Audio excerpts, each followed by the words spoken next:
appears to be dissolving, yet all of it arises within the emptiness that is the originating element, and all of it dissolves within the emptiness that is the originating element. Who would know that the originating element is the very substance of emptiness itself, the substance of the originating element? When this is not known, it cannot be explained. But when it is known, awakening arises, and it is seen that this clear, pure, empty substance is the originating element. This originating element does not require appearances to explain it. It can only be known by its own nature. We simply see every state and every appearance, seeing that every state and every appearance is merely an appearance. From waking up onward, there are only appearances appearing. Now, now, now, until now. Now begins from waking up and continues as now, right now. We call this time, we call it distance. Yet the so-called beginning of this has never truly existed. There is only this within this that truly exists. The phrase truly exists here does not require anything to be created, does not require thinking, and does not require practice to make it exist. This truth is complete at all times. Whether we know it or not, it remains complete in this way. That which is true at all times is Dhamma. It is the knowledge we have long been unable to know. But if we simply stop, we will know this Dhamma. Stopping means not flowing along with the current of fabricated appearances. Flowing along with the current of fabrication is the creation of becoming, the creation of birth, the creation of cycles, the creation of stories. From where there were no stories, stories arise. From where there was no entity, an entity appears. From where there was nothing at all, this and that came to be, because of not knowing within the ignorant element. Why is the mind called the ignorant element? Because this word allows us to train ourselves to dismantle the view of self, to recognize oneself as ignorant. Mind and I are the same. Understand that this nature, this mind of ours, this originating element of ours, is an ignorant element that is extremely clear, extremely pure, utterly pristine. Who would know that something so pure could be ignorant?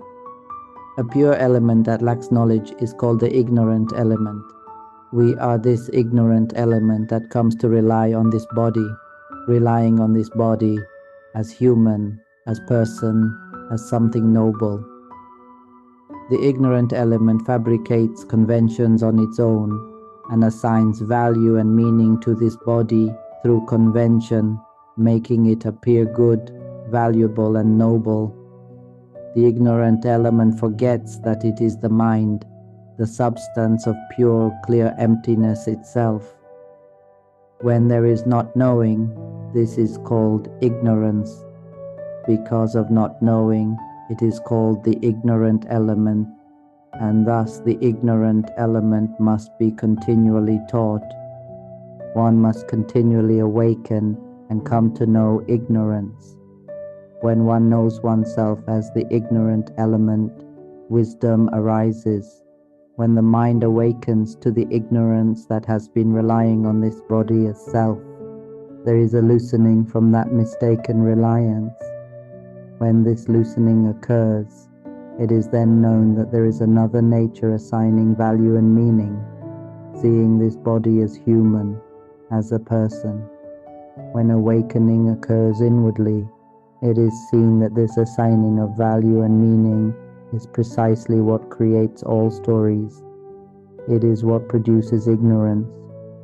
Looking further inward, one then sees that the very thing that is thinking, imagining, feeling, remembering, the very activity that is assigning value and meaning, is what produces ignorance. Awakening then occurs, seeing clearly that this is not us, it is merely an appearance. When awakening occurs in this way, the truth is seen as it is. When this truth is seen, there is a loosening from clinging. There is no longer foolish clinging to this sound, this mental image, this emotion, or this memory. It is seen that all of these are the ignorant element relying on fabricated appearances and on the assigning of value and meaning through not knowing. When this loosening takes place, lightness and openness arise. There is a lightness of this pure substance, and this lightness and openness can be directly felt. Yet, as knowing continues, there is still attachment at the point of knowing itself. A question arises, when will this knowing come to an end? This is because the appearance of knowing still remains. Knowing continues to appear in that way and has not yet gone beyond appearance until a new knowing arises upon seeing that this knowing knows on its own and that all phenomena are simply as they are. This knowing then separates itself. It is clearly seen that the nature which knows is another aspect that is not us, while what we are is another nature altogether, clear, bright, and pure, existing separately. When this knowing becomes complete, the element of knowing dissolves. The ignorant element, which is not knowing, collapses entirely. What remains is only the pure element, clear, pristine, and radiant with joy at all times. Thus, there is awakening to the complete end of suffering, the end of the ignorant element, and the end of not knowing, which is this knowing itself.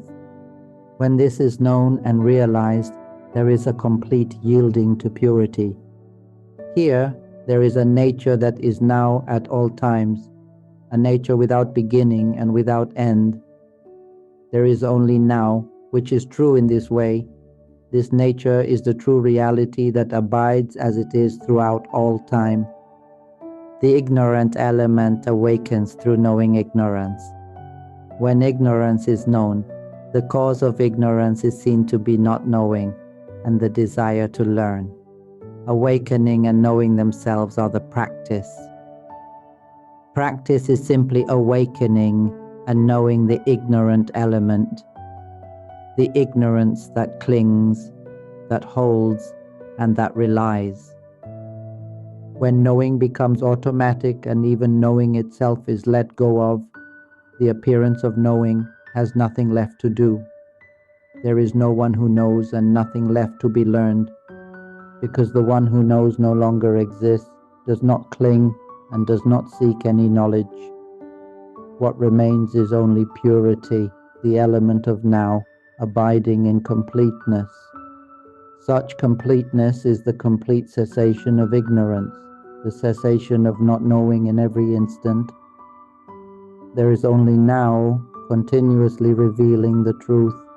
When we have gone beyond being human, it is because there is clear knowing that human has never truly had an entity.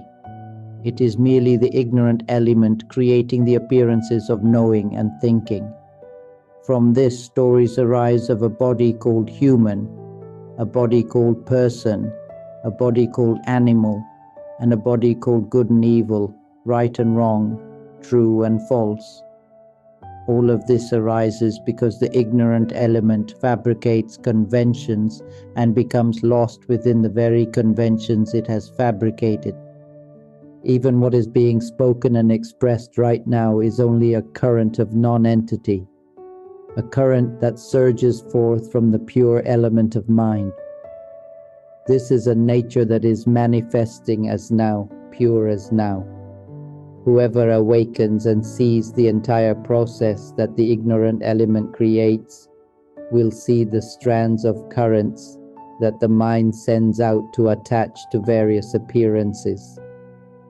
The mind sends these strands of currents to attach to the appearance of knowing, to the appearance of thinking, imagining, and to various emotions. With pleasure, it flows into clinging. With pain, it also flows into clinging. This process is likened to a nervous system, a network of strands. sent out by the ignorant element in order to learn. It is like a connection from one point to another. In technical language, these points are called nodes. When one node connects to another, a bridge must be formed and a current must be sent across. When currents are repeatedly sent between one node and another, the shape of this bridge of strands gradually takes form, becoming a pathway of connection, similar to the formation of a nerve pathway or a pathway in the brain. This pathway is created for one simple reason: the sending of currents in order to learn. Even sending a strand of current for learning just once begins the formation of this pathway and gives rise to familiarity in fabrication. The mind then sends currents to rely on knowing, thinking, imagining, emotions of pleasure, emotions of pain, emotions of calm, emotions of agitation, or even neutral emotions.